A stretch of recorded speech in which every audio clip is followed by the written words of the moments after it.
Folks, Corey Hind here with some more tips on how to win on Google, which should be very interesting to you if you're in the game of business, because we all know that if we win on Google, we generally win. Or do we? Well, in theory, yes. The higher you are in Google for most businesses, the better. So today we're going to talk specifically about Google reviews, because I don't know about you, but when I go and look for a service or a business, I definitely look at their Google reviews when I'm making my decision, unless it's a business that's been referred to me by a friend or whatever. But let's get into the work. So if we look at our business listing for Good Oil Marketing, you'll see that if we search for digital marketing agency for the town that we're in New Zealand, we're up the top there with 48 reviews. The next guys down have 8, and the next guys below that have 6. Now, we've spent a lot of time working on that profile, and certainly that review number is a lot of graft and hard work. But it looks good, right? You go to Google, you see lots of reviews. It gives you a lot of confidence as a business owner. So we think for any business, it's a good idea to try and get more reviews and to show those off. So now the next thing is, how do we get them?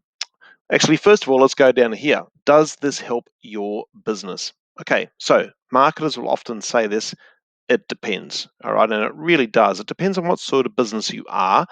And at the end of the day, this is certainly something I say to people very, very frequently, which is check your data.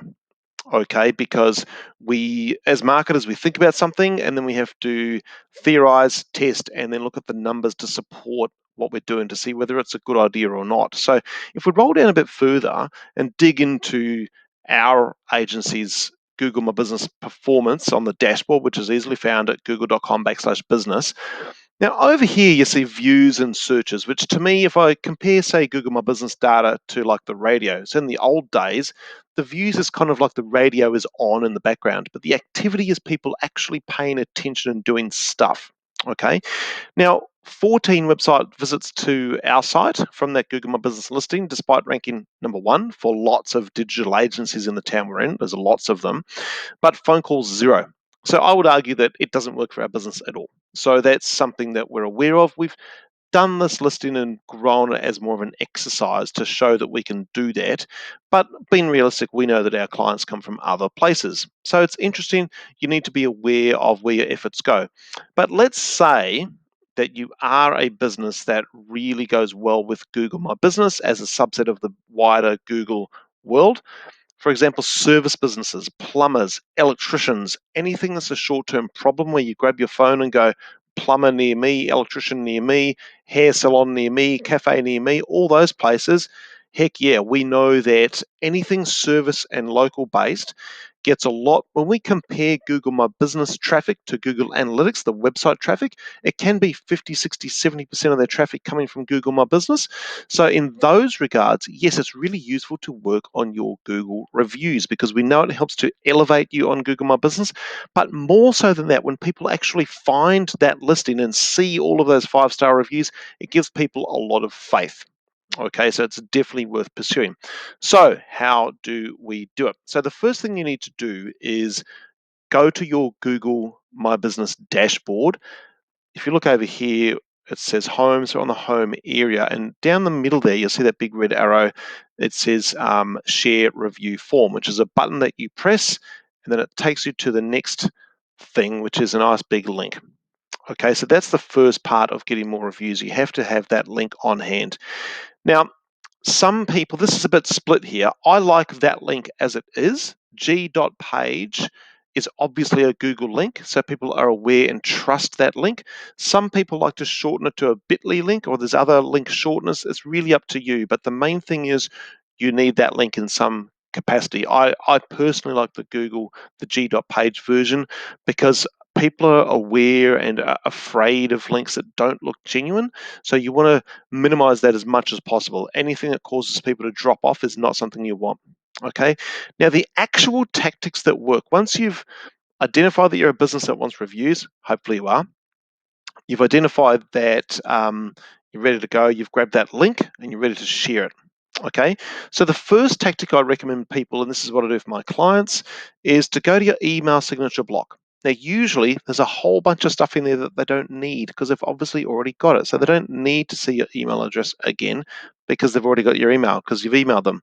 They probably don't need your phone number. They probably don't need your website in the email signature block.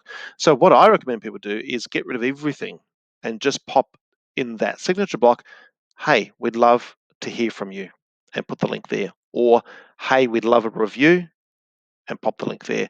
Hey, did we meet your expectations? If not, please reply to me. If so, a review would be wonderful. That works really well. Okay, so take out the other links and things and details and just pop the link there so it really stands out. It's a conversion rate tactic and it works. The next way is to reach out to people one by one and ask for their feedback. So similar to that email signature block, actually email people and say, hey, John, it's Corey here from Goodwill Marketing. How was our service on that thing? Are you happy? Is there anything else you need to know? If you're happy, we'd love a review. If not, please get back to me and let's talk about that thing. That should be a straight up thing that you do all the time. Part of your standard operating procedures should be to reach out to people, talk to them, solve problems, improve your service, and get those reviews. So it's a really nice thing to do as a business owner. Maybe you set aside 2 hours every week to touch base with people you've done business with, see if you can help them further, maybe even upsell or cross-sell to another service or upgrade them, and actually talk to them. Okay, even get on the phone. Okay, the old school phone. It's still a good thing. The last tactic that we get people to do, and this also works very well, is to go back to your social media assets like your Facebook page, Facebook group, LinkedIn, whatever it might be, and look at the posts that have had lots of comments. So people are active there. Now, if you put another comment there, that'll pop up in their notifications and they'll see that there's another comment and they'll have a look. So you might just go back to those more popular posts and pop the link there and say, hey guys, we'd love a review. That's all. Okay, we know that works. And for some businesses, you might only need 3, 4, or 5 5-star reviews to elevate your listing higher in Google My Business, but more so, give people faith that you're a good, reputable business, because really that's what Google is all about. Is they're trying to give people the best possible result for their search and give them faith, and the review system is a huge part of that. All right, I hope you enjoyed that. I hope you're enjoying the content. If you've liked it, please subscribe to the channel and we'll keep training you and keep helping you as we go forwards. Cheers. Bye for now.